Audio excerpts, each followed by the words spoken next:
we'll be fine. Oh, we're live. There we go. We're live already. Hadn't even noticed. People probably just heard us having a bit of a chat.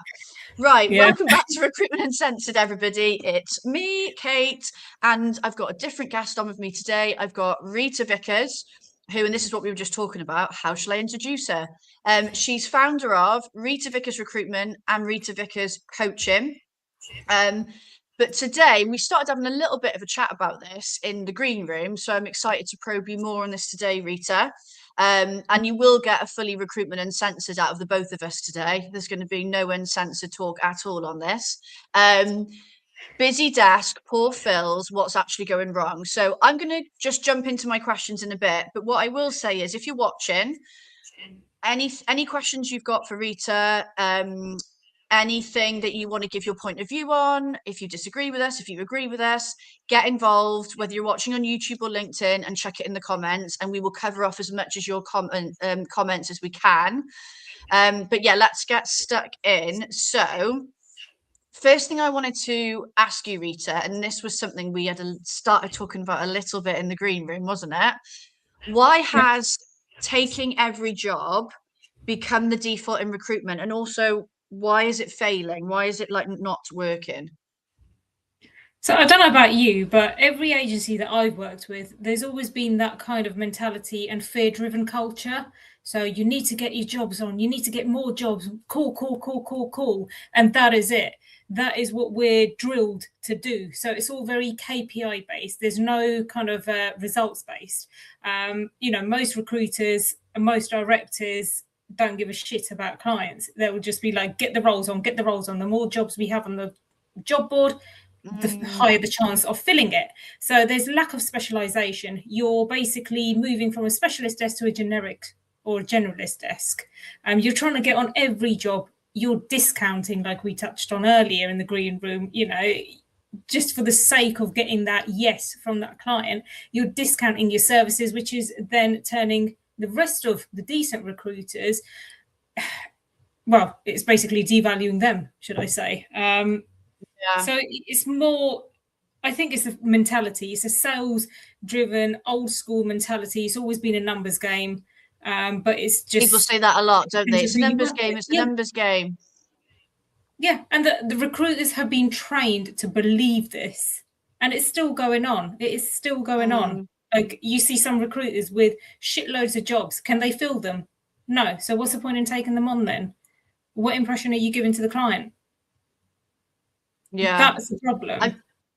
I'm just going to quickly, so I've had a notification from StreamYard that there's some trouble with LinkedIn and streaming the show. So what I am going to do is just very, very quickly put on LinkedIn the YouTube streaming link so people can watch it. If it will let me do it. Let's go to YouTube Studio quickly. Here we go. I'll be very quick with this, Rita. Sorry. I just want to make sure people can get shareable link. Let's go to LinkedIn.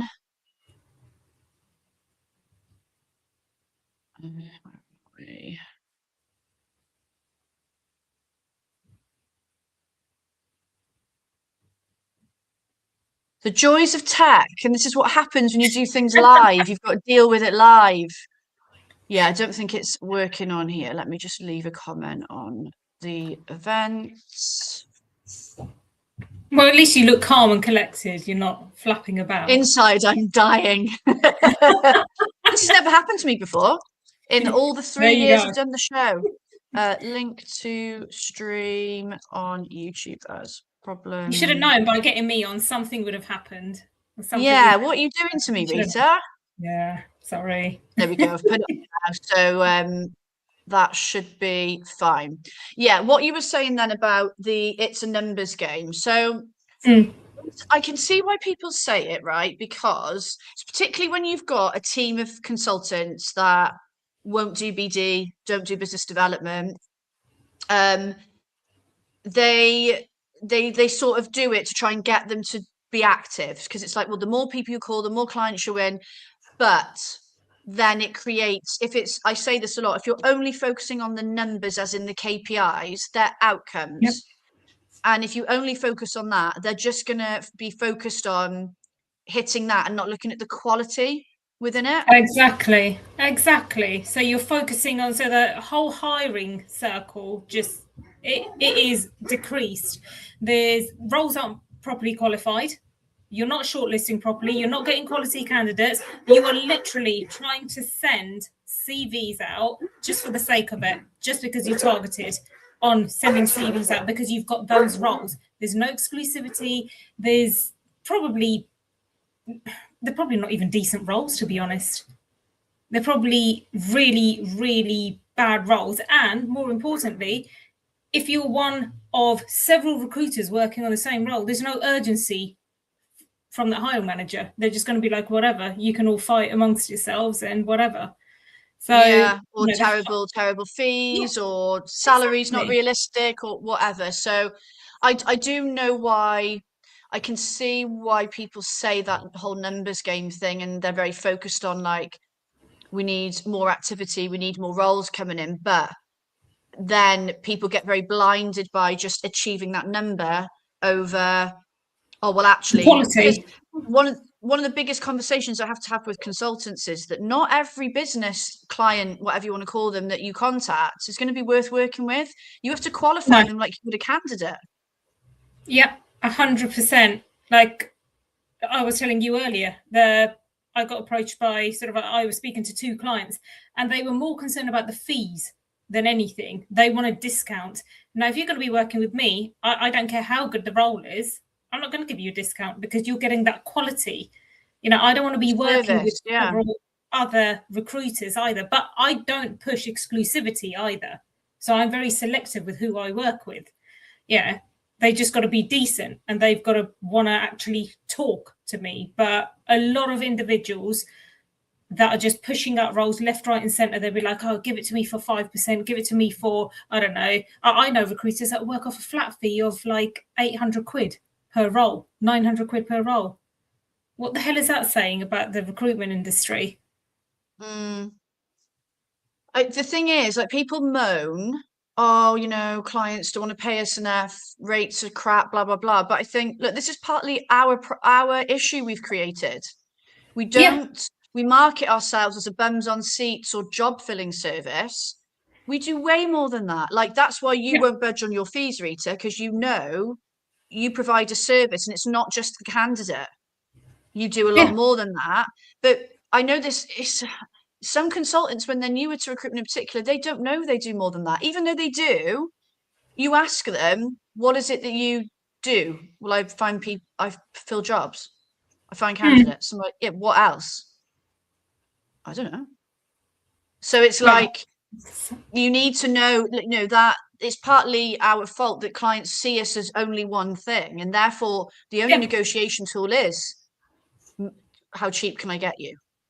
Basically, when we do way more than that. So, but the taking every job thing, I think. Do you agree with this? Do you think because BD's hard, really hard, and seen as the harder part of the job, someone winning a client at the moment, because so many people don't want to do BD, it's like, oh my god, someone's won a oh, client. it's Do a you think? huge thing. Yeah. Yeah, it's absolutely huge. Like, if you win a client, you'd be like, shit, yeah, I don't give a shit what role this is. You'll be taking it on. That's what other recruiters see it as. You know, I know recruiters that are chopping and changing from being a specialist to a generic to being a specialist again to being a generic because they're just trying to get every role. They're just trying to get those fees and they're trying to get results. But to me, that's just bringing the whole recruitment sector down. And again, like you said, it goes back to then clients not seeing or taking us seriously. All they see us for is this person, I'm paying them whatever percentage to put a job ad on and just send us a CV. I could just go to the job board myself and put that ad on. That's what they see us as. That's a problem. Yeah. Taking every job isn't the way forward because you're just demeaning the process. We do a lot more than just chucking on a job ad and getting asses on seats. We do a hell of a lot more than that. We do. And literally been having a chat with some people I'm working with today. Like, they're a temp agency, so we've been going into neutral vendors and how you know, if you're going to a business that deals with them, who do you need to deal with in that place and that place? And you know, there's a couple of people in this room that are much newer to recruitment, and it's like, oh my god, I didn't realize there was all this to know. And it's like, yeah, we do a lot. We do a Mm. lot, and people don't realize the extent of some of the stuff that we have to do. So yeah, okay. Well, that brings me on to my next question. Um, when recruiters are overloaded with live roles, because I suppose in some instances it's not always their choice as well, but you know, they No, might be bringing themselves on too many roles. What do you see are the big things that break when that happens? I think the weaker shortlists. Again, the processes, the breakdown in processes. So you've got the slower feedback, you've got generic messaging. You're not actually understanding the role. Trying to flip from 30 different roles is bloody hard. Yeah. So again, you've got poor role knowledge. You're either sitting there Googling the shit out of the spec, which I know some recruiters actually have done that in client meetings and it hasn't gone too well.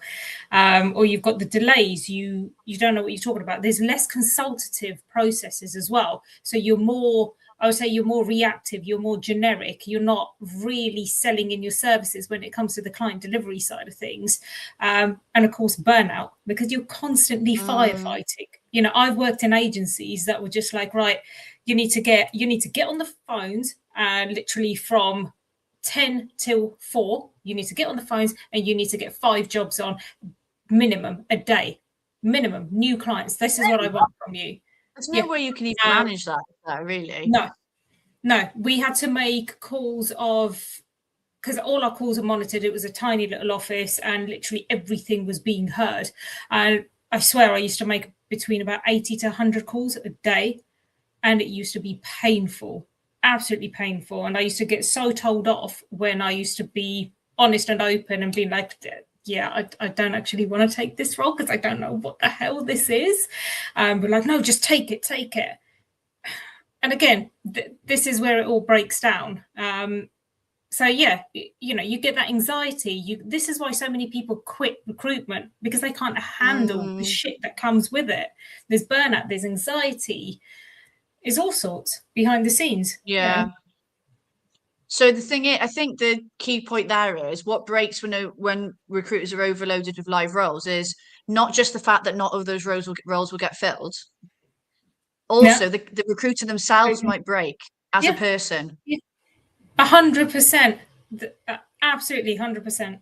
Because it is a lot of pressure. I think, like, God, if I think about the times in my recruitment career where I've been like the most stressed and burnt out, it's when I've had a shit ton of jobs to work, and it's that pressure of client relationship management, candidate relationship management, getting everything done. You know, like you could have a load of interviews come off at the same time for all these clients, then you've got all the preps to do, and Exactly. yeah, it's a lot. And you think about it, that's where it's going to fall down as well. You're not going to be prepping the candidates that much, because if you've got 30 jobs, that's 30 distractions that you're working on. And like you said, if you get multiple interviews at the same time, you're going to be thinking, shit, how can I prep these people? Plus, then you got your boss breathing down your neck saying, look, we need more roles. Again, because it's never ending. It is never ending, regardless of whether you've got the roles on the board, you've got interviews. They want more people coming in. They want more clients. I think one caveat to this is if you are bringing in really good quality roles, so you're qualifying them properly, they're grade A, whatever you want to call them, this would be an opportunity to maybe have support with filling them. So you have more time managing the clients, you have support filling them. Because I think if you're a growing business and you genuinely have got someone that's really good at BD and they're bringing in shit hot clients, then that you need to maybe think about hiring someone to help with delivery, or, you know, so the quality stays, the service stays, needs are being met of the client, all of that stuff. But if that's not possible, then you've got to balance out, or, you know, you pass client, you get help with the client. I don't know, but you have to, I think, look after your own health, welfare, and that of your employees, because even if someone's telling you they're fine, if you're noticing that's a lot of work for one person to be managing, you've got to check in with them and check they're okay. Because if they're anything like I was as a consultant, I wasn't telling anyone if I was not okay, because I didn't want to look like I was failing. Oh, Yeah. So you got to check in with people because they might say, no, I'm fine, I can handle all this work, but can they though? No, I think that's the thing. When you speak to recruiters, that have left the industry, the reason why they've left is because they couldn't deal with the pressure. They absolutely hated it. They hated that environment. And I think, somewhere down the line, it does need to change. If you're getting absolutely fantastic jobs that are within your sector, then fair enough, you are smashing it. But if you're just trying to pick up any job left, right, and Anything centre, and everything. no, that's No. not the way to go. And I know it's exciting when you finally get through to someone and you finally get someone that's like, yeah, okay, we'll give you a chance, but not those clients that, the red, that they're just, not every client is worth working with. And we've all done No, it. You bring on someone, but just because you can say you've brought a client on and it ends up being a nightmare and yeah, you wish you'd never done it. you've got to recognise the red flags for the clients, and you've got to qualify the roles properly. Because if you're not doing that, like you said, you're just wasting your own time, and the client doesn't care because they've probably got 10 other recruiters working on the same role. And they also don't know. They don't know our world. No. They don't understand how it all works anyway, do they? So they don't understand that we're working with X amount of other clients. Some of them genuinely think we're probably they're just Mm, they're our bread and butter sort of thing, don't they? and that's where they take advantage, the discounted Yeah. rate and everything. But yeah, I mean, there are some great clients out there. Also, there are some oh, great they're wrong. agencies out there that get this right, but there's also a Yeah, lot that don't. Um, yes, so, and unfortunately. this is what I really wanted to spend time on because this is, where people can have some really key takeaways is what should agencies be doing? And there's going to be maybe some people watching this as well that are on their own, like, they've got their recruitment business, but it's just them recruiting. What should people be doing or agencies be doing to improve fill rates and get this right? I think you need to be asking those qualification questions. It's not about chasing every role that is open. It is not just about looking on LinkedIn or looking on Indeed, looking on whatever job board and seeing, oh, this company's hiring, let me get that role, and just, running after them. You need to see if that focuses and if that fits in with you. There also needs to obviously stop being this fear mentality and KPI driven mentality as well, that you'd need to get 30 jobs on, because I know that if you are a a sole recruiter running your own business, you can't be flitting from generic to commercial to whatever No, specialist to whatever roles. You need to stay in your lane, basically. so much So easier then, isn't it? yeah, exactly. So it's all about qualifications, but it's also about actually recognizing those red flags when it comes to a client. Are they worth working with? Are they going to give you the respect that you deserve as a recruiter? How many other recruiting agencies are they working with as well? Mm, What is their background? What is I don't know. So like, is there actually budget sign off for this? Because I know a lot of roles that go on and they haven't even been signed off, and then you're sitting there working on it when you're contingent, and yeah, it's a waste of you get an time. email, sorry, change my mind. What's the actual urgency of the role? You need to be asking yourself all of these questions before you jump on and try and get those roles in. Yeah, and it's exciting, right? So it's Yeah, sometimes you get carried away with, and especially we've got newer recruiters watching, you do get carried yeah. away with the excitement of it, but it is so it's one thing I probably go on about too much when I'm training, especially like newbies, is like you've got to qualify these Yeah. roles and these clients properly because it's so easy to get carried away with it, but then ends up wasting your time. And time is money. Oh, I've done it. I've done it when I started out We've in all done it. recruitment. Anyone that says I've they wasted haven't is so lying, much time. basically. Yeah, I wasted so much time. I've worked on roles that honestly I wanted to rip my hair. Like, I think I was working on a role when I first started in recruitment, agency side, for about 2 weeks, and I was honestly going to rip my hair out. And I was sending all these candidates over. Nothing was ever good enough for the client. Nothing. And then 2 weeks later, sorry, we've decided to change direction. Like, great. Great. So that's when I was like, shit, right. I actually need to focus on the roles that I want to work on. And yes, I had the directors breathing down my neck, but that's when I said to them, look, I'm not going to focus on any role. I'm just going to focus on the ones that I know that I can fill, that I know that I'm comfortable in dealing with, because it's not all about taking on every role, damaging the client relationship, because some clients can be really, really decent. I work with really decent clients, but then by taking on all of those roles, you're then damaging that relationship if you can't fill them, if you're sending them over shitty candidates that don't meet the spec. And then that just drags the whole recruitment sector and industry down again. I've got a friend / client, like somebody I know, she's been in recruitment years, and what I love that she does when she so say she's got a client and they come to her with a role that's way outside of her niche, but they trust us, so they come to her with it. It happens, doesn't it? They'll come to you something random. She's really honest with them, so she'll say like, look, I can look at it for you, but you know this isn't my bag. Like I don't have pools of candidates in this area, so I can if you want, but like I'm just letting you know in advance, like this, I'm not going to promise you the world on this, and you know, it might be better going to a X certain type of recruiter, and you know, they like people just communication and transparency. They know she'll keep, you know, and she'll tell them if she can't, if she goes out and looks, look, I can't, if you need help with this, I can recommend so and so because I'm not able to find someone.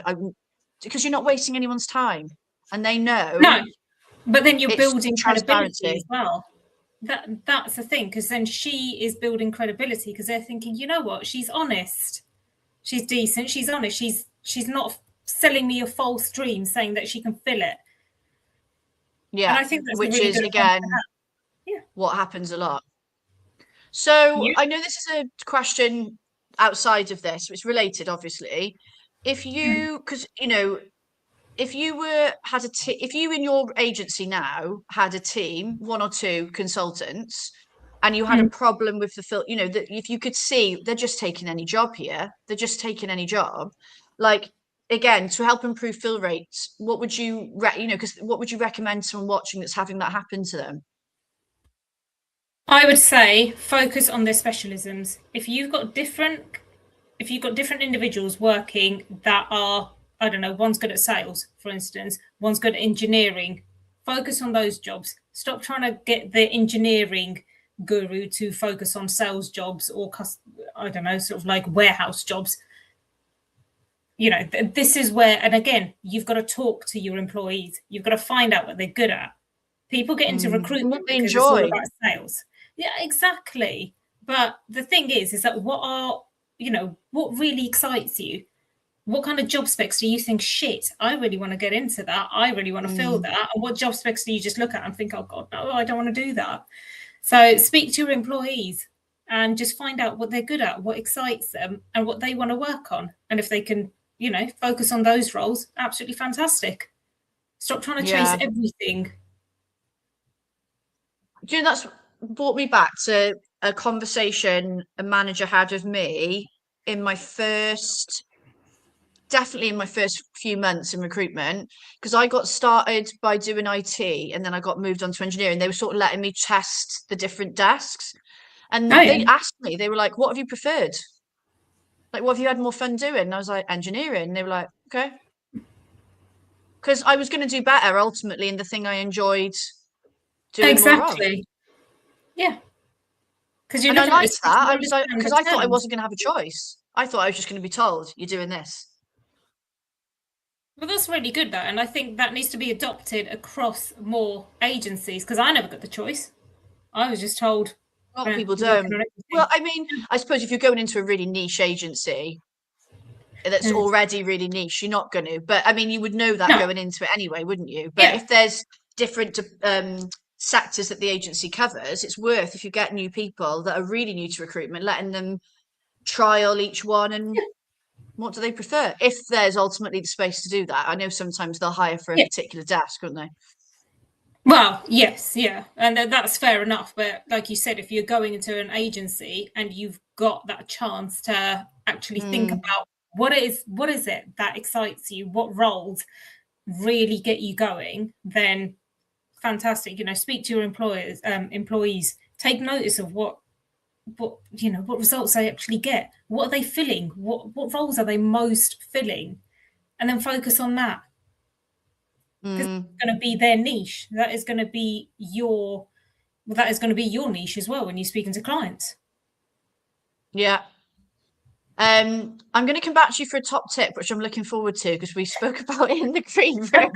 But before I do, now normally at this point I would give you a run through of my next guest and what we're talking about, but I don't know what the next guest wants to talk about yet, so I can't tell you that. So there might be a show, there might not be. Um, who knows? I'll keep you posted, so you'll know if there's going to be a show because there'll be an event posted in a couple of weeks' time. But I will let you know. I know we have had some problems today for anyone that's joined late with the show being streamed on LinkedIn. It'll after this show is finished, you can go back to the beginning and watch it still on YouTube. I know some of you are joined onto YouTube. It's going to stay there, and I'll make sure I post this on LinkedIn anyway, so you can go back and watch it if you've missed the start right from the beginning. And I'll make sure I share that link. So do not worry about that. So yeah, not much of a roundup for the next show because I don't know what the next show will be about, basically. But if it does happen, it'll be 2 weeks from today, whatever that date is. What date is it from 2 weeks from today? The 4th of March. And it'll be at 12:30, basically. Right. So I'm going to come back to you for your top tip, Rita. Do you want to explain to everybody what you mean by this? This is going to get a lot of hate. No. And what I mean by don't be an asshole, I literally mean to all of those agencies that are dragging the decent recruiters down, the decent recruitment agencies down. Stop it. Just stop. Think about the roles that you are going for and think about what you specialize in. Stop dragging us down. So that's what I mean by don't be an asshole. You know, if you're focusing on something, just focus on it, but stop devaluing us decent recruiters with your discount bloody bargain rates and your shitty candidates and God knows what else that you're sending across. Oh, the discounts. That's one thing that bugs me. And I think it was 2 years ago or last year, I remember seeing an agency offering. So I think they were obviously trying to mainly do temp, but they were saying they'd give free perms. Free, right? What? And then the temp rates were like they weren't going to be making it. Basically, the whole thing, I was like, your business is not going to last if you're doing that. Yeah. And it was just a race to the bottom, like just trying to get people. And I just think like, oh God, we're worth so much more than that. Like we work so hard. Like recruitment gets a bad rep but we really do so much for the economy, for all the sectors we support, and it's just devaluing it massively. It is 100%. So you should go back to them and say that don't be an asshole if they're still running. Stop being an asshole. I'll just send them this video. If the business is still going. This was 2 years ago. Yeah. The business might not be going anymore. And I do feel for people because they're obviously got to be in a certain spot to do those things. And I get having a new business is hard, but we've got to respect and value more what we do for clients and value candidates. yourself. Exactly. And you've got to be valuing yourself. Stop dragging the industry down. It's shit enough that, well, it is shit. It's a shit show out there. Recruitment, the sector is a shit show. I mean, there's a section of it that is still a shit show. There's a big part of it that's not. But unfortunately, because of that reputation, we all know how hard it is to shake. You tell someone you work in recruitment, you get an eye roll, or people don't really understand what we do anyway. But we play a part in changing that, and I think that's the thing, isn't it? We are where we can make a difference, but we've just got to start working differently and communicating it. 100%. It's like when I'm reaching out to people, as soon as I say recruiter, that's it. They're like blocked. I'm like, what? I haven't even done anything. I haven't even said anything. Yeah, it does bug me, but we are part of the. This is a whole nother subject, but we're part of the problem of that. But we can change it. We can change it. That has really flown by. We're already just about to hit 1 o'clock. So, what I was going to say. So, everyone watching, or if you're watching this back, continue to leave your comments and questions because we can come back and answer them.